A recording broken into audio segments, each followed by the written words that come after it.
এই মুহূর্তে অনলাইনের যুগে দেশ কিংবা প্রবাসে, শহর কিংবা গ্রামে কিংবা মোবাইলের স্ক্রিনে যে যেখান থেকে দেখতেছেন সবাইকে সাদর সম্ভাষণ। আসসালামু আলাইকুম। আজকে আমি এসেছি রংপুরের বিখ্যাত জায়গা বাহাগিলি স্টিলের ব্রিজ। এই জায়গার সবচেয়ে ভালো দিক হলো এখানে গাড়ি রাখার জন্য সুন্দর গ্যারেজ সুবিধা আছে। বাইক, অটো, ভ্যান সবই নিরাপদে রাখা যায়, তাই একদম নিশ্চিন্তে ঘুরে বেড়াতে পারো। দেখতেই পাচ্ছ, এই ব্রিজটা অনেক লম্বা আর ইউনিক ডিজাইনের। এখানে হাঁটতে একটা আলাদা ফিল আসে। আর দেখতেই পাচ্ছেন এখানে আজ অনেক ভিড়, কারণ আজ ঈদ, সবাই আনন্দ করতে বের হয়েছে।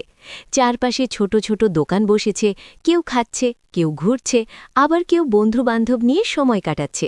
পুরো জায়গাটা এখন উৎসবের আমেজে ভরে গেছে।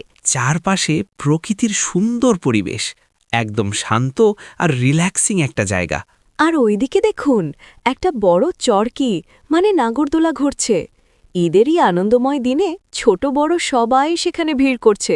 কেউ বন্ধুদের সাথে, কেউ পরিবারের সাথে উঠে ওপরে গিয়ে চারপাশে সুন্দর দৃশ্য দেখছে। উপরে উঠলে পুরো এলাকা এক নজরে দেখা যায়, চারদিকে মানুষ, দোকান আর উৎসবের আমেজ।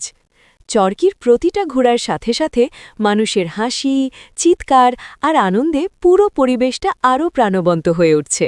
সত্যি বলতে এই মুহূর্তটা একদম ঈদের আসল আনন্দটা ফুটিয়ে তুলছে। আজকে ঈদের দিন এখানে অনেক মানুষ ঘুরতে এসেছে, সবাই ফ্যামিলি আর বন্ধুদের সাথে সময় কাটাচ্ছে। আর একটা মজার বিষয় আপনাদের সাথে শেয়ার করি। এই ব্রিজটা কিন্তু একদম ইউনিক। উপরের দিক দিয়ে ক্যানেলের পানি যাচ্ছে, আর ঠিক নিচ দিয়ে নদীর পানি প্রবাহিত হচ্ছে। ভাবতেই পারেন, একই জায়গায় দুটো পানির রাস্তা, একটার উপর দিয়ে আরেকটা। এটা সত্যিই দেখার মতো একটা দৃশ্য। অনেকেই এখানে এসে অবাক হয়ে যায়। এমন অদ্ভুত আর সুন্দর জিনিস কাছ থেকে দেখা, এটাই তো ঘোরার আসল মজা। আর ওই দিকে দেখো, কিছু ফাজিল ছেলে জোরে জোরে বাঁশি বাজিয়ে চারপাশের মানুষের কান ঝালাপালা করে দিচ্ছে। তাদের কাছে হয়তো এটা মজার, কিন্তু আসলে অনেকের জন্য বেশ বিরক্তিকর হয়ে উঠছে। আর শোনো, এই জায়গাটা সবাই এখনও বাহাগিলি স্টিলের ব্রিজ নামেই চেনে, কিন্তু আসল কথা হলো আগের সেই স্টিলের ব্রিজটা এখন আর নেই। সেটা ভেঙে নতুন একটা সাধারণ ব্রিজ করা হয়েছে, আর পাশে এই ব্রিজটা আছে, যেটা এতক্ষণ তোমরা দেখলে। তাই আমার মনে হয় এই জায়গার নাম যদি বাহাগিলির ডাবল ব্রিজ রাখা হয়, তাহলে বেশ মানানসই হয়।